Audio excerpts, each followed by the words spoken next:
everyone. Welcome to Topic of the Day. In this edition, we will discuss the Ayushman Bharat Digital Mission.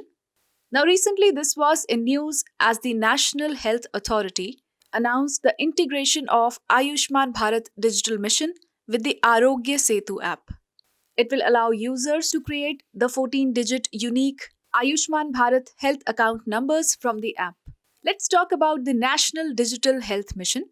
It is a digital health ecosystem in which every Indian citizen will now have a unique health ID and digitized health records. It comes under Ayushman Bharat Pradhan Mantri Jan Dhan. This initiative is based on the foundations laid by the JAM Trinity, that is the Jan Dhan, Aadhaar and Mobile Trinity.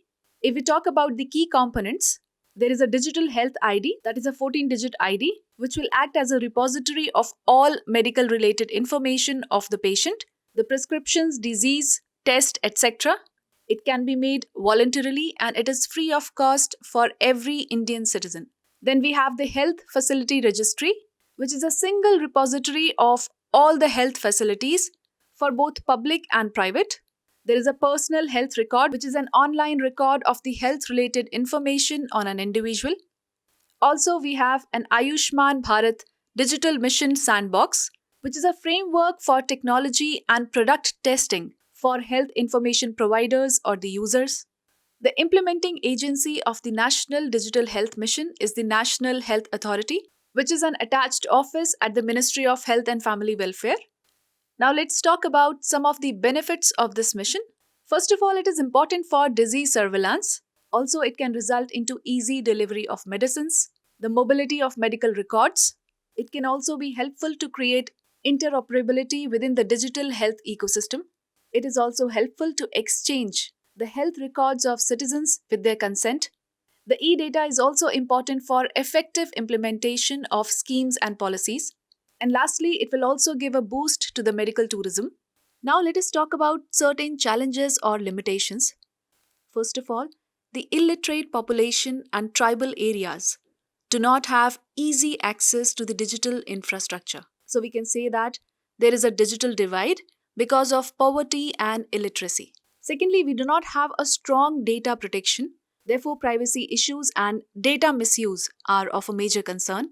Also, there are less trained staff or skilled laborers that can cater to all the Indians. Further on, India has a federal structure. Therefore, we know that health is a state subject. Therefore, center can only go to an extent wherever our health-related infrastructure is concerned.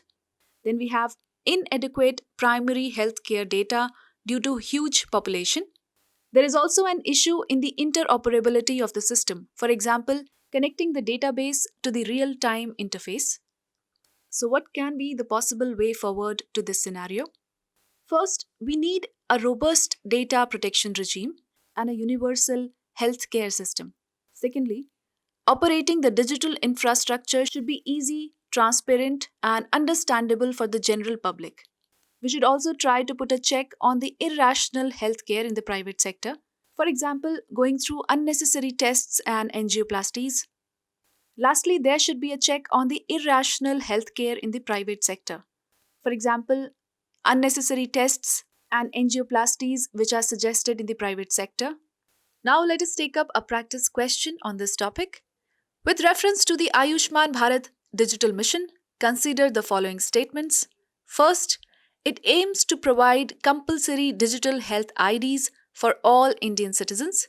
Second, it is implemented by National Health Authority Agency, an attached office of the Ministry of Health and Family Welfare. Which of the given above statements is correct? You can write your answers in the comment section below.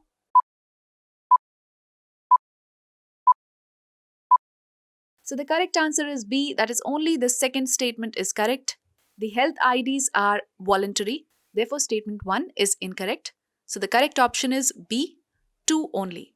This was all for today's topic of the day. For regular updates, you can follow us on our social media handles. And for more such videos, do stay tuned to the next IAS YouTube channel.